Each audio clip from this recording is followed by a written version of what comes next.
Hey, welcome to a new video. In this world, some people make wrong choices, but what you may not expect is that there's also children who grow up in prisons. These children, born and raised behind bars, live in an environment that is unfamiliar to many. In this video, we'll show you 20 children who grew up in prison. Are you new to this channel? Make sure to subscribe and hit the notification bell. And before we start, also like the video. Number 20. Roxana Sikorsky was adopted as a child from Poland by Lauren and Jeff Sikorsky, and grew up in a loving home in Plymouth Township, Michigan. However, in her teenage years, she began to display behavioral problems, which were partly attributed to a difficult past. In October 2014, at the age of 15, she became involved in a disturbing incident, in which she and her 23-year-old boyfriend, Michael Rivera, devised a plan against her adoptive family. Michael, who was outside the house, sent instructions via text messages, while Roxana was inside. During this event, her younger brother was injured, and she also attempted to attack her sister. The motivation behind their actions was that Michael and Roxana wanted to stay together. The police intervened quickly, and both were arrested and charged. During the trial, Roxana tearfully expressed her regret, and her adoptive parents continued to support her, even arranging legal help. Ultimately, she pled guilty and was sentenced up to 20 years in prison. Number 19. On October 3, 1998, 8-year-old Maddie mysteriously disappeared from her home in Jacksonville, Florida. A week later, she was found in the room of her 14-year-old neighbor, Josh Phillips. When the police investigated, Josh initially claimed it was an accident during a baseball game. However, it soon became clear that more had happened. While the search was ongoing, Josh slept for an entire week in his room while his family joined the search. On November 10th, his mother, Melissa Phillips, noticed a leak in her son's waterbed. When she checked the mattress, she made a shocking discovery and immediately alerted the police. The trial began on July 6, 1999, and lasted 2 days. The jury took only 2 hours to reach a unanimous decision, and on August 26, Josh was sentenced to life in prison. Number 18. Robert Allen Combs became infamous for a tragic event in 1895, when at the age of 13, he killed his mother. This became known as the Plaistow Horror, and attracted significant media attention at the time. While the father was away, Robert and his younger brother, Nathaniel, continued their lives undisturbed, using household money for outings without anyone noticing what had happened at home. Robert was born on January 6, 1882, in Mile End, London, and was known from a young age for his clever but unruly behavior. After his arrest, he took responsibility for the crime, but tried to involve his brother in it. He was tried and imprisoned at Holloway Gaol, where he was eventually granted clemency. He later moved to Australia and surprised many by enlisting as a soldier in World War I. Number 17. Joe Ligon is known as the longest-serving juvenile prisoner in the United States. He spent nearly 70 years behind bars before being released in 2021, at the age of 83. His case began in 1953, when at the age of 16, he was involved in a series of violent incidents across several streets in Philadelphia. Along with 4 other teenagers, he caused chaos, injuring several people. Joe was sentenced to life in prison, along with 3 others, for his role in injuring multiple individuals. In recent years, his case gained renewed attention due to changes in laws regarding juvenile sentencing. In 2016, the Supreme Court ruled that juveniles sentenced to life in prison deserved a reevaluation. Joe refused parole and fought for full freedom. After a lengthy legal battle, he was finally released without conditions in 2021. Number 16. Alyssa Bustamante's diary contained disturbing details about her actions and her feelings about them. In October 2009, at the age of 15, she committed a heinous crime in which her 9-year-old neighbor, Elizabeth Olten, was the victim in St. Martin's, Missouri. Prosecutors called it an act of thrill-seeking. Alyssa lured Elizabeth into a wooded area, where she attacked her and hid her in a remote spot where she had prepared beforehand. In 2012, she was sentenced to life in prison with the possibility of parole, but the debate over her sentence and its review continued. Her grandparents, Gary and Karen Brooke, had taken guardianship of her and her 3 younger siblings in 2002 because her mother struggled with addiction and her father was in prison. Although her home environment seemed stable, Alyssa was diagnosed with severe depression and borderline personality disorder in 2007. Number 15. At the age of 13, on August 2, 1993, Eric Smith was held responsible for a tragic event in which 4-year-old Derek Roby was killed in Steuben County, New York. In 1994, he was tried as an adult and received a sentence of 9 years to life, which was the maximum sentence for a juvenile at that time. His case gained a lot of attention because he was one of the youngest people in New York State to be tried in this manner. During his trial, he underwent medical evaluations to find possible explanations for his behavior, but no clear one was found. A psychiatrist diagnosed him with intermittent explosive disorder, which can lead to sudden outbursts of anger. After 28 years of imprisonment, he was granted parole in February 2022. Since then, he claims to have changed and expresses remorse for his actions. Do you believe him? Number 14. Graham Frederick Young, better known as the Teacup Prisoner, was an English criminal whose fascination with toxic substances began at a young age. Born on September 7, 1947 in Neiston, London, he developed an obsession with chemistry early on. At the age of 14 in 1962, he began experimenting with small amounts of toxic substances, like thallium. His first serious victim was his stepmother, who unexpectedly died after unexplained health problems. Other family members also experienced mysterious ailments, which made his aunt suspicious. She contacted a doctor, and Graham was examined by a psychiatrist. On May 23, 1962, he was arrested and confessed to experimenting with toxic substances. In 1972, he was sentenced to life in prison and served his sentence at HM Prison Parkhurst. He died of a heart attack on August 1, 1990, although rumors circulated about other possible causes. Number 13. Matthew Scott Bentley was only 14 years old when he became involved in a fatal burglary on September 2, 1997, in Van Buren Township, Michigan. Together with 15-year-old Patrick Hicks, he broke into Betty Bardell's house with the intention of committing theft. What started as a planned burglary quickly escalated, leading to tragic consequences for the 65-year-old homeowner. The event shocked the community and received widespread media attention due to the young ages of those involved. Bentley and Hicks were arrested shortly afterward, and the investigation revealed that they had planned the burglary in advance. His case raises questions about juvenile crime and the consequences of impulsive decisions. Do you think this violent incident was a one-time occurrence, or was it possibly premeditated? Number 12. Satomi Madaraya was a 12-year-old Japanese schoolgirl involved in a tragic incident known as the Sasebo case, or the Nevada Tan case. This occurred on June 1, 2004 at Okubo Elementary School in Sasebo, Nagasaki. Satomi was an active and creative child who enjoyed basketball and art classes. On that fateful day, she was lured into an empty classroom by a classmate, later known as Girl A, during lunch break. There, she was suddenly attacked with a small knife, leaving her severely injured. Girl A then calmly returned to class with stains on her clothing, which got the attention of a teacher. When the teacher investigated, the situation was discovered. Initially, the identity of the perpetrator was protected due to her age, but it later leaked through the media and spread rapidly online. Girl A later stated that the incident stemmed from an online argument, where Satomi had made comments about her weight and personality, deeply affecting her. Number 11. On February 12, 1993, John Venables and Robert Thompson, both 10 years old, lured 2-year-old James Bulger from a shopping mall. Footage of their encounter was widely broadcast in the media, causing public outrage. What made the case even more shocking was the age of the perpetrators, who were found guilty on November 24, 1993, and became the youngest convicted murderers in English history. They were sentenced to indefinite detention at Her Majesty's pleasure, meaning their release was contingent upon the assessment of the parole board. In June 2001, it was determined that they could safely return to society at the age of 18. At the age of 18, they were released under new identities. Since then, John Venables has been reincarnated multiple times. In 2013, his release was approved again, but in 2017, he was rearrested and convicted for possession of prohibited material. He received a 40-month sentence, but his identity remained protected for safety reasons.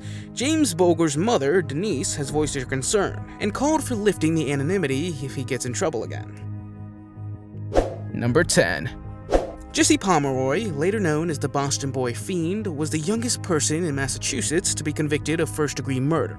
Born on November 29, 1859 in Charlestown, Massachusetts, he exhibited disturbing behavior at a young age. Between 1871 and 1872, when he was just 12 years old, he attacked several children, causing great concern in the community. Some speculated that his behavior stemmed from a difficult childhood, but there was no concrete evidence of abuse. His actions were widely publicized, and he became the subject of rumors and speculation. Despite his notoriety, he could not provide a clear explanation for his actions. His behavior was characterized by a lack of empathy and a pattern of aggression, leading to debates about his mental state. In September 1872, he was arrested and tried. At the age of 13, he confessed to his actions. He was found guilty and was sentenced to 6 years at the State Reform School for Boys in Westborough, Massachusetts. During his incarceration, he attempted to escape multiple times, earning a reputation as a prisoner constantly seeking a way out. Jesse made more than 10 escape attempts, which kept the guards vigilant. In one of his attempts, he was seriously injured while trying to manipulate a gas pipe to weaken the cell wall. Despite his imprisonment, his case remained a source of discussion for years. In 1929, as an older man, he was transferred to Bridgewater Hospital for the criminally insane, where he spent the rest of his life. Number 9. Antonio Barbo and his friend Nathan Pop were involved in a tragic, shocking crime that led to the death of Barbo's 78-year-old grandmother, Barbara Olson. The incident occurred in September 2012 in Wisconsin. According to court reports, Barbo and Pop went to Olson's house with the intent to rob her. The situation escalated, and Olson was severely injured. After the attack, the boys tried to sell her belongings to get money, which led to their quick arrest. Barbo was charged with first-degree murder and pled no contest. He was ultimately sentenced to life in prison with the possibility of parole after 36 years. This plea deal allowed him to avoid a trial, which could have resulted in a harsher sentence. During his sentencing, he expressed regret and acknowledged the impact of his actions. A psychiatrist who testified during the trial stated that Antonio had cognitive issues. Experts suggest this may have impacted his decision-making ability. Despite these circumstances, he was held accountable for his actions and received a lengthy prison sentence. He'll be eligible for parole in 2048, at the age of 50, after committing the crime when he was just 14 years old. Number 8. In 2001, Lionel Tate became the youngest American to be sentenced to life in prison after the tragic death of a 6-year-old playmate. During the trial, it became clear that Tate had used wrestling moves while playing, which had fatal consequences. Prosecutors argued that his actions were reckless and that he showed no concern for the potential harm. The defense claimed it was an unfortunate accident, and that Tate, due to his young age, did not fully understand the severity of his actions. Ultimately, he was convicted of first-degree murder and sentenced to life in prison without the possibility of parole. The verdict sparked public outrage and led to debates about how young offenders should be punished. In 2004, his conviction was overturned, and he was released under strict conditions, including house arrest and 10 years of probation. However, his freedom was short-lived. Within a year, he was arrested again, this time for armed burglary and robbery, which directly violated his probation. In 2006, he was resentenced to 30 years in prison. Number 7. A violent attack on a math teacher led 14-year-old Philip Chisholm to receive a lengthy prison sentence. Philip became known for a shocking crime that took place in 2013 at his high school in Massachusetts. On October 22nd of that year, he followed his teacher, Colleen Ritzer, into a school bathroom, where he attacked her. He then moved her body to a wooded area near the school. On December 15, 2015, he was found guilty of first-degree murder, as well as other serious crimes. The court sentenced him to at least 40 years in prison, with no possibility of early release. The judge imposed 25 years for the murder and 40 years and 1 day for the additional crimes, with the sentences to be served concurrently. As a result, Philip will not be eligible for parole for 4 decades. In addition to this conviction, he was also found guilty of assaulting a staff member from the Massachusetts Department of Youth Services. In June 2014, when he was 15 and in pretrial detention, he attacked a 29-year-old female employee inside a youth detention center in Boston. The attack caused severe injuries and led to an additional legal action against him. This incident raised further concerns about his behavior and played a role in the final sentencing decision. Number 6. In 1994, at 14 years old, Anisha Walker became involved in a tragic crime that led to the death of her 71-year-old neighbor, Betty Lou Bickham, in Grand Prairie, Texas. Together with her 15-year-old friend, Regina Butler, Anisha entered her neighbor's home with the intent to rob her. What began as a burglary quickly escalated, with fatal consequences. The two were soon arrested and charged. Anisha was tried as an adult and convicted in 1995. She received a 35-year prison sentence as part of a plea agreement, which allowed her to avoid a potentially harsher sentence, but she spent a significant portion of her youth behind bars. During her time in prison, she earned the nickname Little Baby. After serving more than 20 years of her sentence, she was released in February 2017.